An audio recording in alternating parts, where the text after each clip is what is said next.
Chapter 21. Interview, Product Management. Steve Johnson is an author, speaker, and product coach using modern methods to move products from idea to market. His approach is based on the belief that minimal process and simple templates result in a nimble product team. Steve has been a long-time advocate for product management, serving as an executive and advisor to many technical product organizations and industry associations. In 2020, Steve was awarded one of the first 10 51331 coins for contributing to the best practices of product management. Steve's work experience includes technical, sales, and marketing management positions at companies specializing in technology-enabled products. Steve is a former instructor and vice president at Pragmatic Marketing, as well as co-creator of the popular Quartz Open framework, quartzopen.com. Today, Steve is a founding partner with Product Growth Leaders, productgrowthleaders.com, a community for experienced product professionals.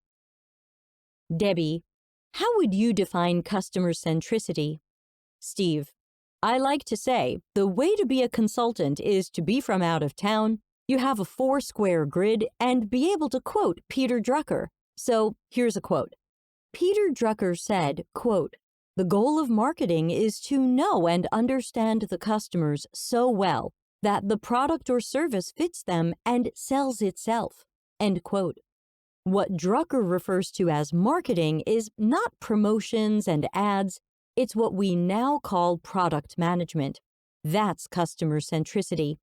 The failure in so many companies is found in 2 phrases.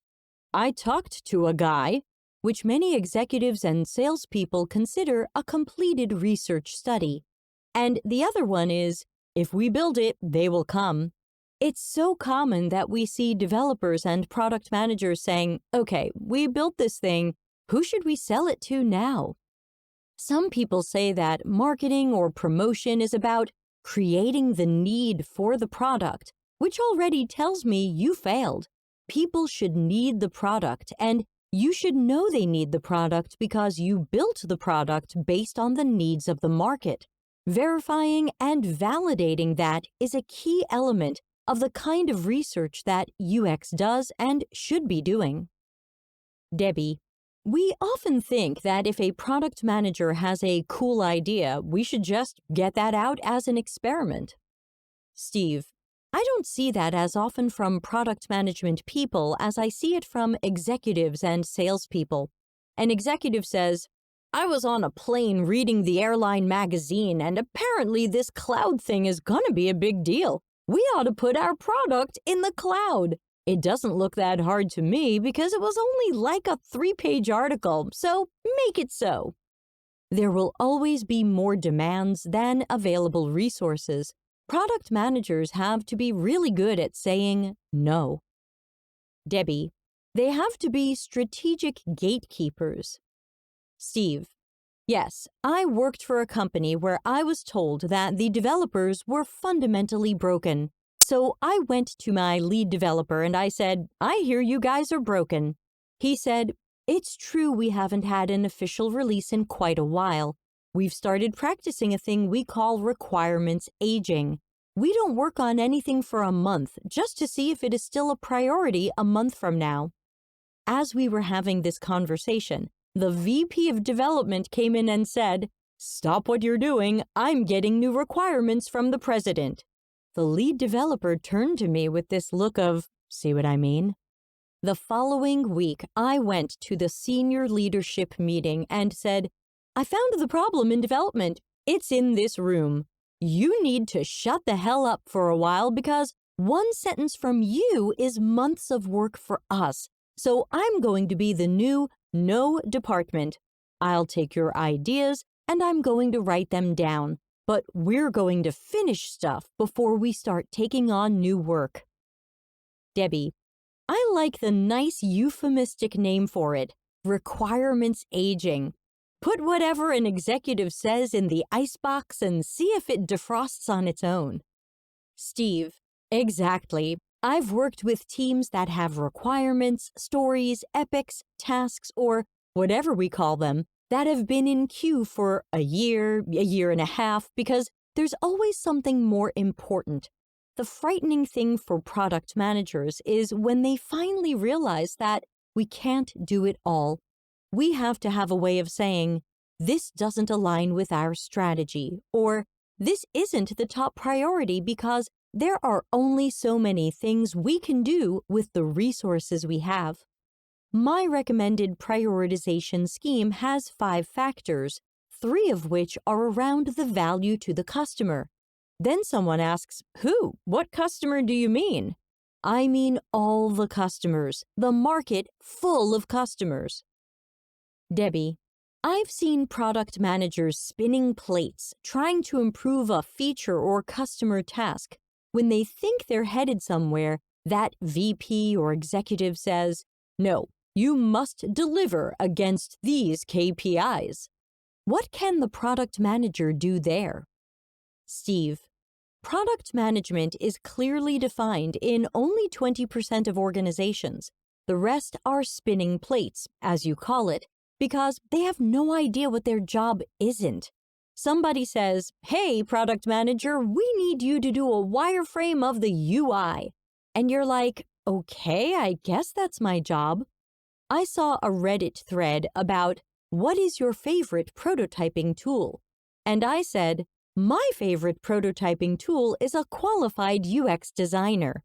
But unfortunately, in many of the organizations I work with, they don't have a UX designer, or at least enough UX designers.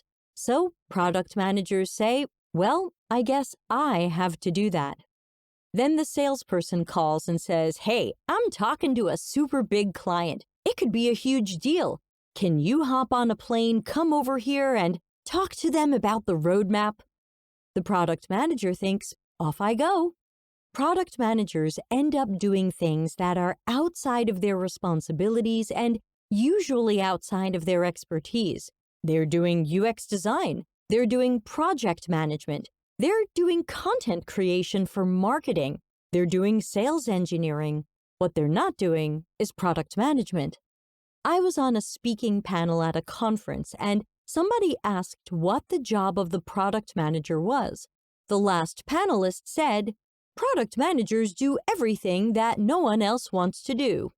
And I'm like, if this guy is a consultant, that explains why so many companies are screwed up on the role of product management. And that's why they're spinning all those plates. Debbie, but it's more than that guy. I've been researching product management certificates. Some of them are trying to teach you UX research, market research, and UX design. I even saw one that required you to do coding to get your product manager certificate. Steve, I know that many product managers are being told by their management that they need to be UX designers and programmers.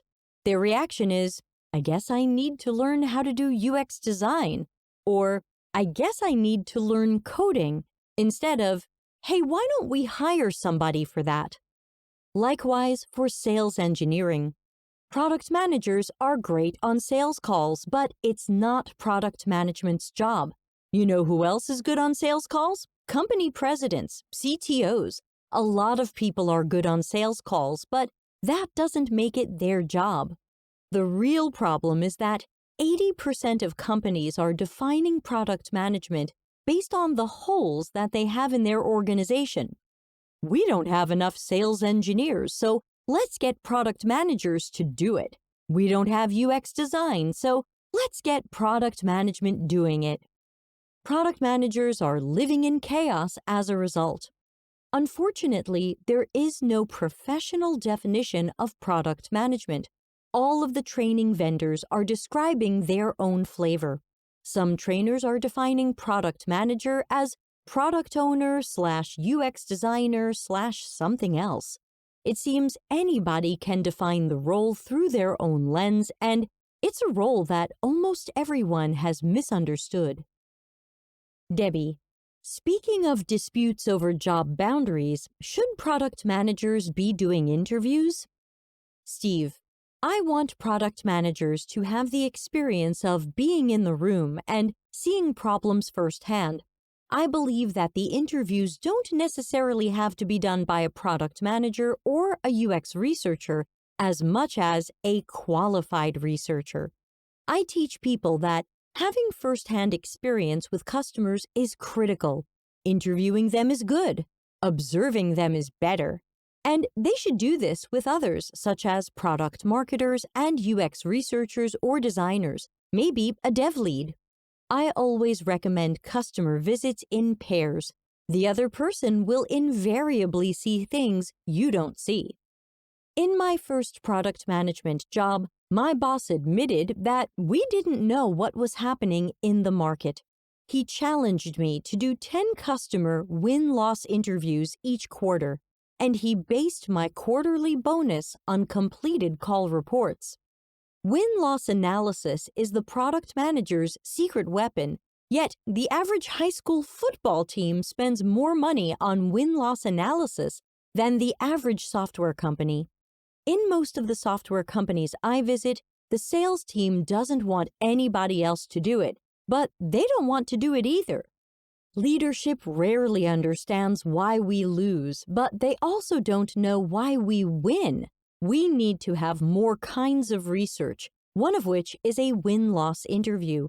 Another is observing people who are using your product and competing products.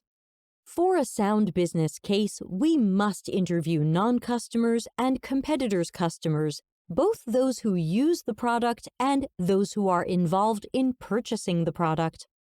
I expect product managers and product marketing managers to be experts on the market and its problems. If I can get most of that information from UX researchers, then I'm okay with that.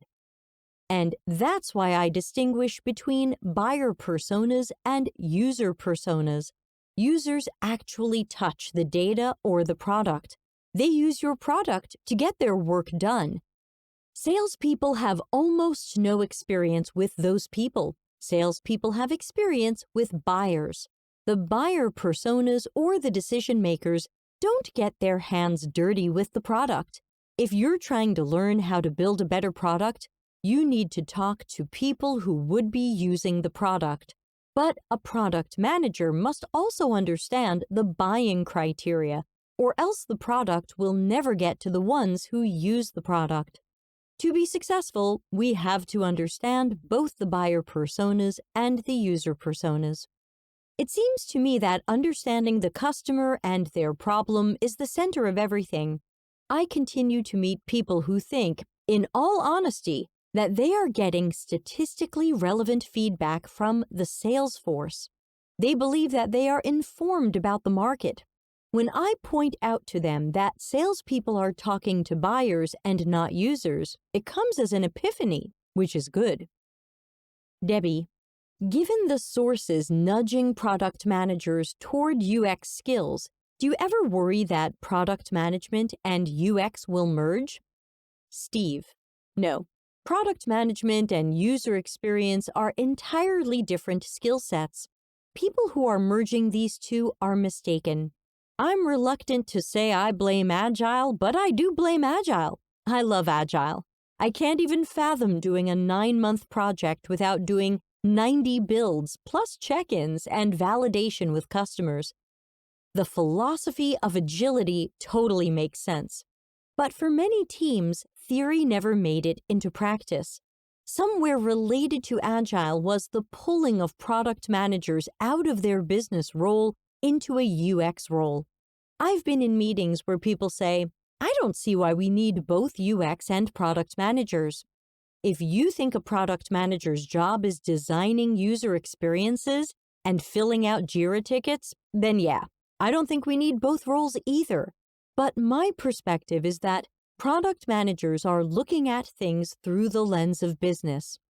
Is this the right thing for our market full of customers? And is this also the right thing for this business to pursue? I like to say that marketing and sales teams are responsible for this year's revenue, while product management is responsible for next year's revenue. I saw one of the visionaries of Agile on a stage at Agile World in 2008. He was describing the importance of the product owner role.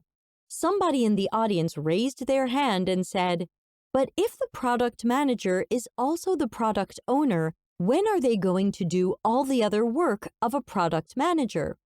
The Agile visionary said, "What other work is that?" He didn't see the other work expected of product managers, including pricing, business planning, road mapping, and prioritizing for business value. If you go back to the original definition per Jeff Sutherland in his book on Scrum, web link, see xcc.to/A126, the product owner was supposed to represent the business and the market to the dev team. That would allow the devs to ask questions like, will the user like this?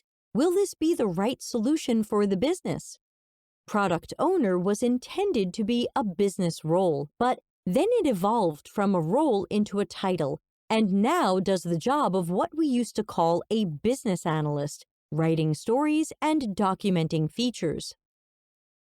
Debbie, I've seen companies led astray by executive or high-level decisions around KPIs.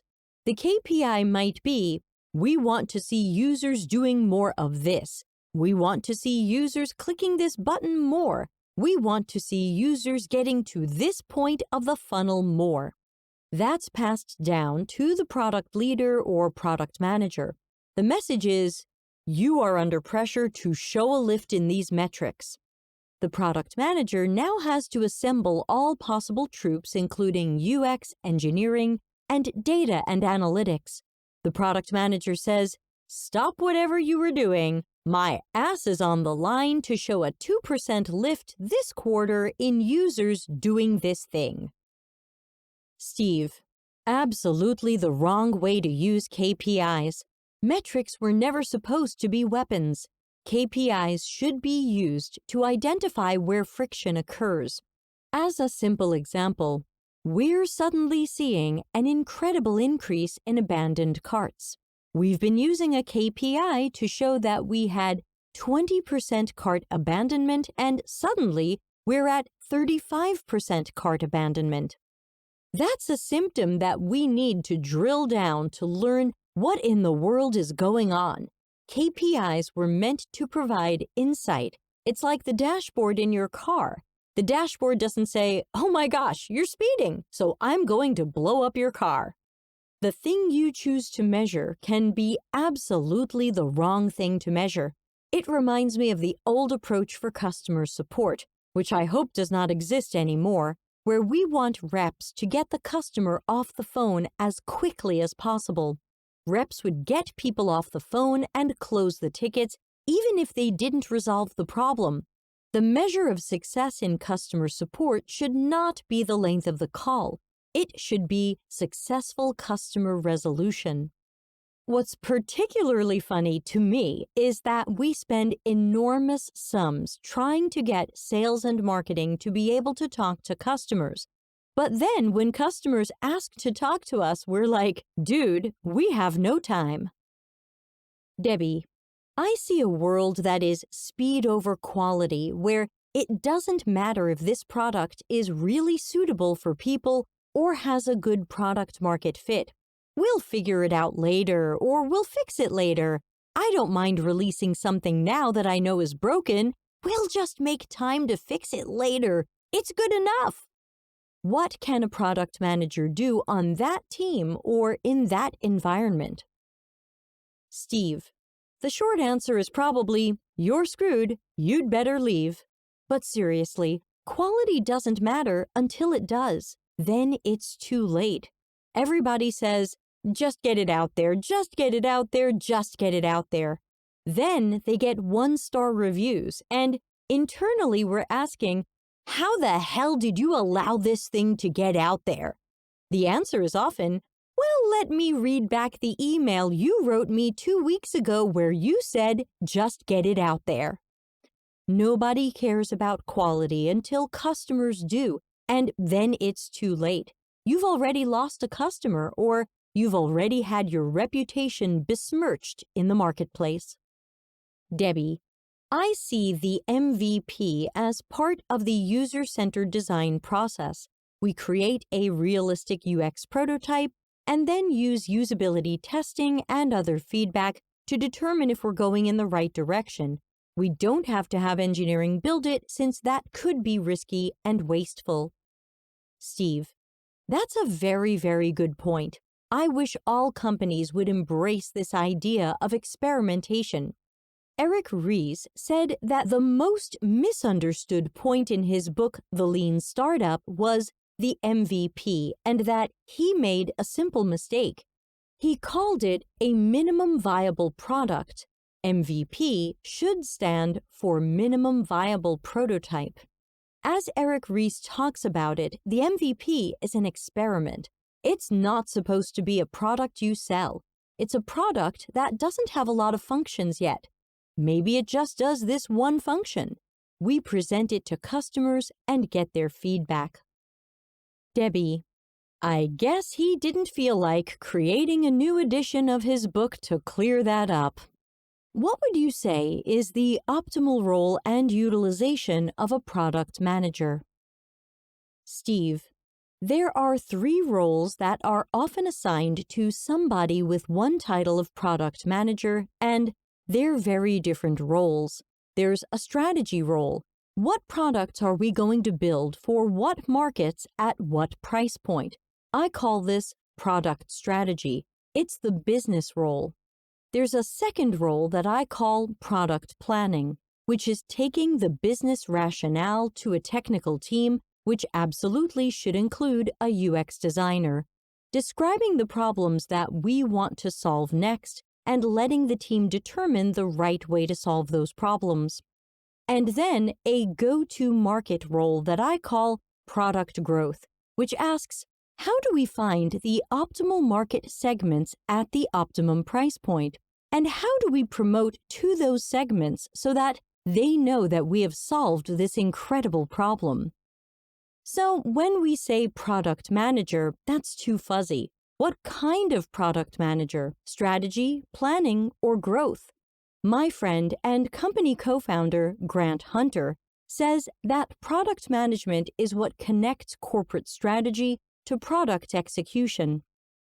As much as I love Agile, they did a disservice by creating the product owner role because that is product management seen entirely through the lens of development.